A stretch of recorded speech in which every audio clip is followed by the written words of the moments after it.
Hello students. तो जैसा कि आप सभी लोगों को यहाँ पर हम लोग एमटीएस की पूरी तरह से तैयारी करवा रहे हैं कि क्या क्या आप लोगों के लिए करवाया जा सकता है।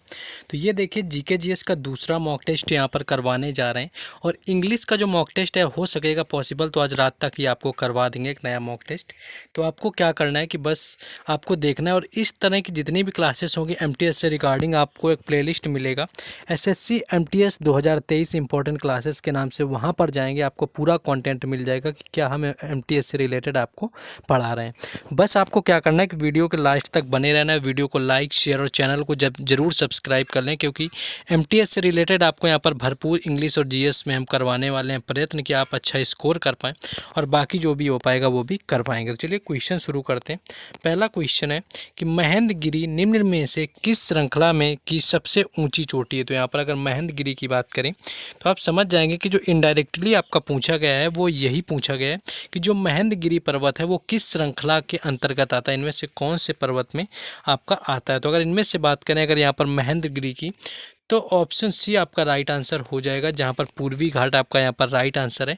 और जैसा कि पता होगा कि जो पूर्वी घाट और पश्चिमी घाट जहाँ पर मिलते हैं वहाँ पर आपके नीलगिरी की पहाड़ियाँ होती हैं। और पश्चिमी घाट की अगर बात कर लें तो ये आपके पूर्वी पश्चिमी घाट दक्षिण भारत में आते हैं। तो इससे रिलेटेड जो भी आपको याद रखना है सारे क्वेश्चन बनते हैं, तो आप लोग याद रख लेंगे।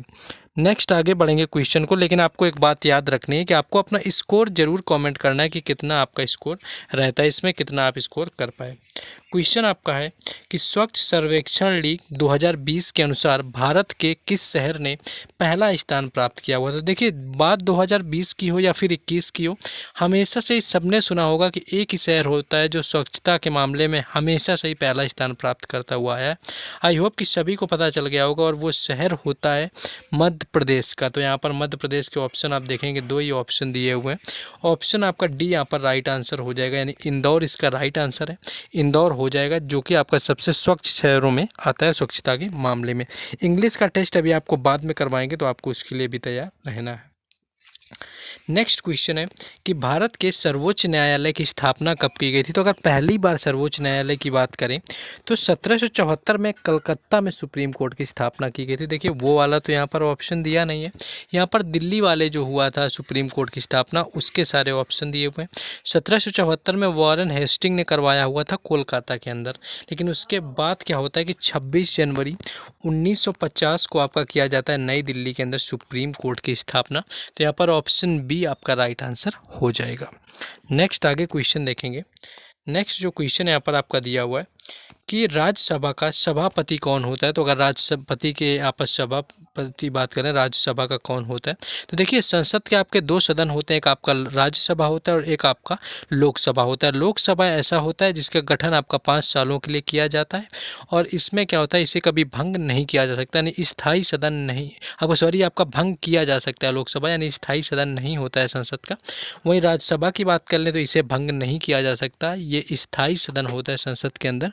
और दूसरी चीज़ बात करें यहाँ पर तो इसका क्या है आपका कि इसके 1/3 जो होते हैं मेंबर वो प्रति 3 वर्षों में रिटायर होते हैं। ठीक है, तो यहाँ पर ये पूछा गया कि इसका सभापति कौन होता है। तो राज्यसभा की बात करें तो भारत का जो उपराष्ट्रपति होता है, यानी कि ऑप्शन 3 इसका राइट आंसर हो जाएगा। भारत का उपराष्ट्रपति जो होता है वो होता है यहाँ पर उपसभापति इसका राज्यसभा का, जो कि वर्तमान में अगर ये पूछा जाए कौन है तो वो जगदीप धनखड़ है। नेक्स्ट क्वेश्चन देखेंगे। नेक्स्ट क्वेश्चन है कि रानी रामपाल का संबंध निम्नलिखित में से किस खेल से। तो देखिए जो एमटीएस की क्वेश्चन है ये पूरे प्रीवियस ईयर की क्वेश्चन आपको करवा रहे हैं। क्या होता है कि जो प्रीवियस ईयर क्वेश्चन होता है यही आपका पूछा जाता है एग्ज़ाम के अंदर और आपसे इससे रिलेटेड जरूर क्वेश्चन आता है। जैसे कि आपका किसी स्पोर्ट्स के यानी कि खिलाड़ी का नाम दे दिया गया, आपसे बोला गया कि जो है इनमें से आपका कौन से खेल से संबंधित है। तो यहाँ पर देखिए जैसे रानी रामपाल की बात की गई तो ऑप्शन ए जो दिया हुआ है हॉकी राइट आंसर हो जाएगा। वैसे आपके जैसे महेश भूपति पूछ लेते हैं, टेनिस से रिलेटेड होते हैं। पीवी सिंधु का पूछ लिया जाता है, बैडमिंटन से होते हैं। मुक्केबाजी का पूछ लिया जाता है आपका मैरी कॉम या लवलीना बोरगोहन हो जाएंगे। तो इस तरह से जो है नए नए नाम पूछ लिए जाते हैं। जैसे कल का आपका अगर आपने टेस्ट देखा तो आपको निक्की पुणाचा और एक और कोई था, वहाँ पर 2 नाम दिए हुए थे, दोनों का करवाया हुआ था। अगर आपको याद है तो आप ज़रूर कमेंट करेंगे। तो हमें भी तो लगना चाहिए कि आप लोग यहाँ पर काम कर रहे हैं। बाकी क्या करना है कि आपको जो है एसएससी एमटीएस 2023 के इंपॉर्टेंट प्लेलिस्ट के नाम से आपको मिल जाएगा, वहाँ पर जाके देख सकते हैं। नेक्स्ट क्वेश्चन है कि निर्वाचक नामावली को मुख्यतः साधारण क्या कहते हैं। अगर निर्वाचक नामावली की बात करें किसको मुख्यतः साधारण साधारण क्या कहा जाता है, तो निर्वाचक जो नामावली होती है आपकी वो होती है जिसमें कि जो वोट डालने वाले लोग होते हैं उनके नाम दिया जाता है। एक तरह से आप समझ सकते हैं उसे वोटर लिस्ट के नाम से जानते हैं, यानी कि मतदाता सूची होती है जो कि निर्वाचक नामावली को कहा जाता है। तो ऑप्शन डी मतदाता जो सूची है यहाँ पर राइट आंसर हो जाएगा। नेक्स्ट आगे बढ़ेंगे। तो देखिए जैसा कि आज इंडिपेंडेंस डे सभी को पता है, तो यहाँ पर जो आपको कॉम्बो प्राइस रखा गया था पीडीएफ के लिए, आपको देखिए एसएससी एमटीएस हो या फिर सीपीओ हो, दिल्ली पुलिस हो, कुछ भी आपका होता है तो इसके अंतर्गत जो होता है क्या होता है आपका देखेंगे तो कहीं पर आप यहाँ पर ऑलमोस्ट जो है, तो देखिए इसमें क्या है ऑलमोस्ट आपका कि जो जीके जीएस का आपको पीडीएफ होता है, यानी कि जितने भी एग्ज़ाम 2023 के अंदर हुए हैं जिसमें सीएचएसएल भी है, एमटीएस है, सीजीएल है, ये सारे जो एग्ज़ाम है इनकी जो कॉम्बो पीडीएफ थी आपकी सारे एक्स्ट्रा फैक्ट के साथ में जीके जीएस के लिए बिल्कुल बेहतर है।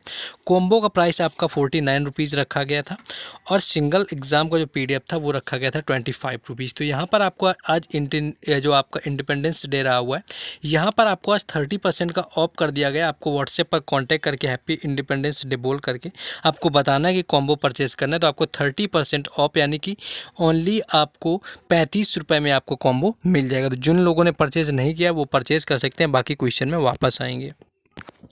नेक्स्ट आगे हम लोग जैसे क्वेश्चन को देखेंगे। नेक्स्ट एक देखिए क्वेश्चन ये 2020 से रिलेटेड है कि the people for the ethical treatment of animals India ने 2020 में हीरो टू एनिमल्स का अवार्ड किसे दिया हुआ था। देखिए हीरो टू एनिमल्स का जो अवार्ड था वो दिया गया था 2020 में सोनू सूद को। और इसकी अगर बात करें तो सोनू सूद उस समय क्या कर रहे थे, जो कोरोना के समय पर पीड़ित लोग थे उनकी बहुत मदद की हुई थी, जिसके चलते इन्हें यह अवार्ड दिया गया था।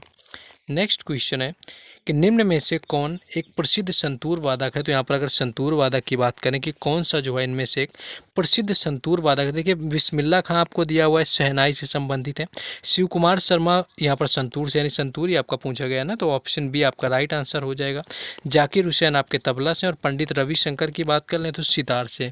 यहाँ भी बहुत सारे आपके फैक्ट बने, देखिए जैसे बिस्मिल्लाह खां हैं, इनको 2001 में दिया गया था भारत रत्न, जिस समय दिया गया था साथ साथ इनके लता मंगेशकर को। उसके बाद बात करें तो रविशंकर को 1999 में दिया हुआ था। तो भारत रत्न से जो रिलेटेड बातें इनको याद रखना है। जाकिर हुसैन के बेटे हैं अल्लाह रखा खां, जिनकी बात करें तो उनको भी अवार्ड जो है यहाँ पर दिया जाए, सॉरी तबले से ही वो भी संबंधित है।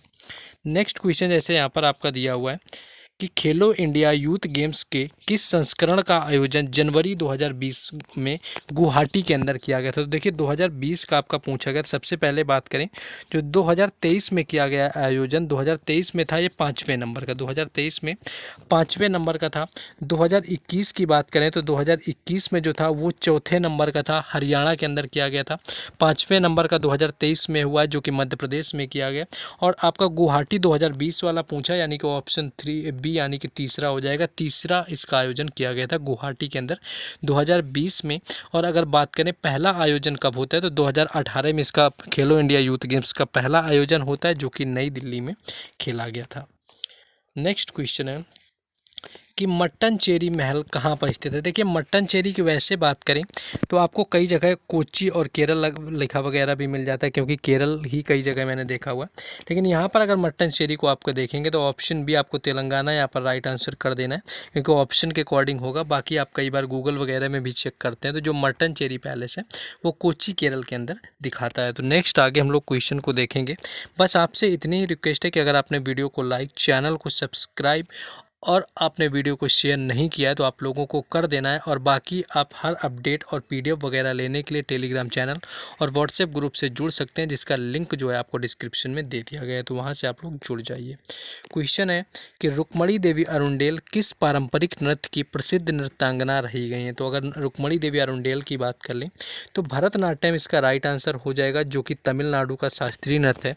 और जैसा कि पता है कुल 8 शास्त्रीय नृत्य भारत के अंदर आते हैं, तो यहाँ पर भरतनाट्यम से संबंधित हो जाएगा। इसके साथ साथ ये पूछा जाता है कि राज्यसभा के लिए जो नामित होने वाली पहली महिला नृत्यांगना कौन सी थी। तो राज्यसभा के लिए जो नामित होने वाली पहली नृत्यकार थी वो भी रुक्मणी देवी अरुंडेल थी। तो इस तरह से क्वेश्चन पूछा जाता है। नेक्स्ट देखिए, एक नॉर्मल सा क्वेश्चन है, थोड़ा तो आपको टिपिकल भी लगेगा आपको, कि जो भारत सरकार है उसका कौन सा विभाग होता है जो न्यूनतम समर्थन मूल्यों की घोषणा करता है। तो अगर न्यूनतम समर्थन मूल्यों की घोषणा की बात करें तो जो आपका कृषि और सहकारिता विभाग होता है, यानी कि ऑप्शन डी इसका राइट आंसर हो जाएगा। कृषि और सहकारिता विभाग जो होता है वो आपका न्यूनतम समर्थन करता है मूल्यों का। नेक्स्ट क्वेश्चन है कि निम्नलिखित में से कौन भारतीय रिजर्व बैंक की मौद्रिक नीति का साधन नहीं। तो यहाँ पर देखिए मौद्रिक नीति पूछी गई आपकी। मौद्रिक नीति क्या होती है, जो रेपो रेट वगैरह निर्धारित करने के लिए एक कमेटी बनाई जाती है, वो मौद्रिक नीति कहलाती है। और एक साल में इसका 6 बार आयोजन किया जाता है, यानी कि प्रत्येक 2 महीने में जो है मौद्रिक नीति अलग तरह से आपकी बनाई जाती है, हर 2 महीने में इसको बनाया जाता है। तो यहाँ पर बात करें तो देखिए आपका नकद आरक्षण अनुपात होता है, ये रेपो दर आपका होता है। वस्तु एवं जो सेवा कर है ये आपका रिजर्व बैंक की कैटेगरी में नहीं आता है, जो कि मौद्रिक नीति में ये आपका अलग होता है। बाकी चल नीति जो समायोजन योजना होती है ये उसके अंतर्गत आ जाती है। तो यहाँ पर ऑप्शन 3 आपका राइट आंसर हो जाएगा। नेक्स्ट क्वेश्चन आपका है कि अगस्त 2020 की स्थिति के अनुसार विश्व स्वास्थ्य संगठन का निम्न में से मुख्य जो आपके वैज्ञानिक हैं वो कौन है। तो निम्न वैज्ञानिक यहाँ पर बात करें तो अभी भी हैं, 2020 के करंट में भी हैं। तो ऑप्शन जो बी है यहाँ पर सौम्या स्वामीनाथन यहाँ पर राइट आंसर हो जाएगा, जो कि वर्तमान में विश्व स्वास्थ्य संगठन की जो है मुख्य वैज्ञानिक यहाँ पर रही हुई हैं। नेक्स्ट क्वेश्चन है कि 1919 में घटित जलियांवाला नरसंहार में ब्रिटिश सेना का कौन सा जनरल दोषी था। तो अगर ब्रिटिश सेना की बात करें कि कौन सा जो जनरल था वो दोषी था, तो सभी को पता है कि 13 अप्रैल 1919 के अंदर यहाँ पर गोली चलवा दी थी जनरल डायर ने, जिसमें कि कई मासूम लोगों की हत्या हो गई थी, यानी कि मारे गए थे। और जिसके विरोध में उधम सिंह ने जनरल डायर की जो हत्या है वो 1939 में, यानी कि 20 साल बाद की हुई थी। तो यहाँ पर आपका जनरल डायर यानी ऑप्शन बी जो है यहाँ पर राइट आंसर हो जाएगा। नेक्स्ट क्वेश्चन है कि आवधिक रूप से जनता की गई आधिकारिक जनगणना क्या कहलाती है। देखिए यहाँ पर आपका ये पूछा गया है कि जो आधिकारिक रूप से आपकी जनता की गणना की जाती है वो आपकी क्या कहलाती है। तो सभी को पता होगा कि 2011 की जो जनगणना है आपकी जनगणना यहाँ पर राइट आंसर हो जाएगा, यानी कि जो आधिकारिक रूप से गणना की जाती है जनता की वो जनगणना होती है। और अगर आपको जो 2011 की जनगणना पढ़नी है, अगर 2011 की जो जनगणना है उसमें आपको देखना है मैराथन, तो आपको SSC MTS 2023 इंपॉर्टेंट क्लासेस के आप प्लेलिस्ट में जाएंगे, आपको पूरा एक वीडियो मिल जाएगा मैराथन प्रीवियस ईयर पर है 2011 जनगणना के ऊपर जाकर के देखिए, काफ़ी हेल्पफुल वीडियो है आपके लिए। नेक्स्ट क्वेश्चन है कि गीतांजलि पुस्तक के लेखक कौन है। तो देखिए गीतांजलि पुस्तक वही है जिसके लेखक को 1913 में नोबेल पुरस्कार से सम्मानित किया गया था। अब आप आइडिया लगा सकते हैं, कई बार पूछा जाता है। तो यहाँ पर ऑप्शन जो बी दिया हुआ है रविंद्रनाथ टैगोर इसका राइट आंसर हो जाएगा, जिनको गीतांजलि पुस्तक के लिए 1913 के अंदर दिया गया था नोबेल पुरस्कार।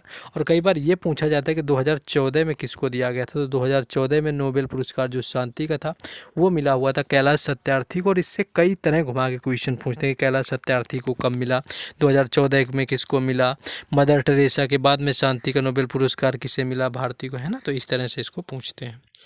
नेक्स्ट क्वेश्चन है कि निम्नलिखित में से कौन सा शहर हड़प्पा सभ्यता से संबंधित है। तो देखिए पहला ऑप्शन ही आपको धौलावीरा दे दिया गया, तो धौलावीरा जो है इसका राइट आंसर हो जाएगा, हड़प्पा से संबंधित है। बाकी कौशल लुम्बिनी की बात करें तो लुम्बिनी गौतम बुद्ध का जन्म स्थल है, तक्षशिला आपकी राजधानी वगैरह आती, कौशल वगैरह ये मगध साम्राज्य पढ़ते हैं।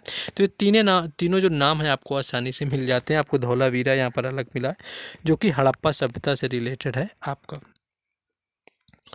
नेक्स्ट क्वेश्चन है कि निम्नलिखित में से कौन सा ऊतक पशुओं में सुरक्षात्मक ऊतक का काम करता है, यानी कि कौन सा ऊतक होता है जो पशुओं के अंदर सुरक्षा ऊतक का काम करता है। तो यहाँ पर अगर बात करें तो ऑप्शन जो 3 दिया हुआ है संयोजी ऊतक इसका राइट आंसर हो जाएगा, जो कि पशुओं के ऊपर होता है, सुरक्षात्मक ऊतक के रूप में कार्य करता है। नेक्स्ट क्वेश्चन है भारत के 15वें वित्त आयोग का गठन राष्ट्रपति के द्वारा किस अवधि के लिए किया गया। तो सभी को देखिए पता होता है कि जो वित्त आयोग का गठन है वो हमेशा 5 वर्ष के लिए किया जाता है। 2020 में किया गया और अब अगला जो वित्त आयोग का गठन होगा वो 2026 में किया जाएगा, जो कि 16वें नंबर का होगा। वर्तमान में बात करें इसके अध्यक्ष कौन है, तो NK सिंह है, जो कि नंद किशोर सिंह है, यानी अगर इसके अध्यक्ष पूछे जाते हैं तो नंद किशोर सिंह आपका राइट आंसर हो जाएगा। नेक्स्ट आगे क्वेश्चन है कि पुताई करने के 3-4 दिन बाद दीवारों में क्या बनने के कारण दीवारें चमकदार दिखाई देती हैं। देखिए जो पुताई होती है वो आपको पता है किसकी होती है, आपका क्या होता है, उसमें सभी को पता है कैल्शियम कार्बोनेट होता है। तो वही आपका ऑप्शन बी जो है कैल्शियम कार्बोनेट यहाँ पर राइट आंसर हो जाएगा। नेक्स्ट आगे क्वेश्चन देखेंगे। नेक्स्ट क्वेश्चन है कि निम्नलिखित में से कौन सा राज्य कॉफ़ी का सबसे बड़ा उत्पादक राज्य है। तो अगर कॉफ़ी के सबसे बड़े उत्पादक राज्य की बात कर लें कि कौन सा है भारत के अंदर, तो ऑप्शन 3 कर्नाटक इसका राइट आंसर हो जाएगा। अगर इसके अलावा पूरे अगर विश्व की बात कर ली जाए तो फिर ब्राज़ील आपका हो जाएगा, यानी विश्व में जो है ब्राज़ील सबसे अधिक कॉफ़ी का उत्पादन करता है और भारत के अंदर बात की जाए तो कर्नाटक सबसे अधिक करता है। नेक्स्ट क्वेश्चन है कि कौन सा नियम यह बताता है कि ज्वार भाटा आने के लिए सूर्य और चंद्रमा की स्थितियां जिम्मेदार हैं। यानी कि जो ज्वार भाटा आता है वो आता है सूर्य और चंद्रमा के गुरुत्वाकर्षण के द्वारा। तो कई बार ये पूछा जाता है कि जो ज्वार भाटा होता है वो किसके गुरुत्वाकर्षण के आपके अंतर्गत आता है, सूर्य के आता है, चंद्रमा के आता है, दोनों के आता है, किनमें से किसी का नहीं आता है। तो आपका दोनों के कारण ही आता है। तो ऑप्शन सी जो है गुरुत्वाकर्षण का नियम यहाँ पर राइट आंसर हो जाएगा। नेक्स्ट क्वेश्चन है कि भारत में जनरल डायर के शासन में कौन सा कानून लागू किया। देखिए आपको वही क्वेश्चन रिपीट मिल गया, ऊपर का कुछ बहुत थोड़ा बहुत मैच करता है। तो जनरल डायर से रिलेटेड है आपको, जिन्होंने 1919 में किया था कि अमृतसर के अंदर गोलियां चलवाई हुई थी और ये किसके विरोध में सभा वहाँ पर थी, तो वो रॉलेट एक्ट के विरोध में हो रही थी। तो यही तो पूछा गया कि कौन सा कानून जो था आया हुआ था उनके सामने, तो रॉलेट एक्ट यहाँ पर राइट आंसर हो जाएगा। बाकी देखिए साइमन कमीशन आपका 1927 में आया हुआ था जिसमें के विरोध में लाला लाजपत राय की मृत्यु हुई थी और कल का जो प्रीवियस ईयर था उसमें आपको यहाँ पर इससे रिलेटेड मिला हुआ था। नेक्स्ट क्वेश्चन है कि कालिदास निम्न में से किस काल से संबंधित रहे हुए हैं। तो अगर कालिदास की बात करी जाए कि किससे संबंधित थे, तो जो कालिदास थे वैसे तो ये शुंग वंश से संबंधित थे, जो कि पुष्यमित्र शुंग के द्वारा इसकी स्थापना 185 ईसा पूर्व में की जाती है। लेकिन यहाँ पर उससे पहले देखिए आपका मौर्य काल आया हुआ था, शुंग वंश नहीं दिया है, तो मौर्य काल जो है आपका राइट आंसर हो जाएगा। तो ये था ऑलमोस्ट आपका आज का प्रीवियस ईयर टेस्ट। स्कोर जो है आपका अपना कमेंट कर देना है। आपको इंग्लिश का भी करवा देंगे, देखिए थोड़ा इशू चल रहा है। बाकी आपको 15 से 20 दिन आपको इंग्लिश का, जीएस का इसी तरह टेस्ट आपको होगा। साथ ही साथ आपको स्टैटिक के टॉपिक का मैराथन सारा कुछ करवाएंगे। बस सपोर्ट के लिए आपको वीडियो को लाइक, शेयर और चैनल को सब्सक्राइब करके रख लेना है। साथ ही साथ हर अपडेट के लिए टेलीग्राम चैनल और व्हाट्सएप ग्रुप के जो लिंक हैं उनको डिस्क्रिप्शन में दे दिया गया है, तो वहाँ से ज़रूर जुड़ जाइए।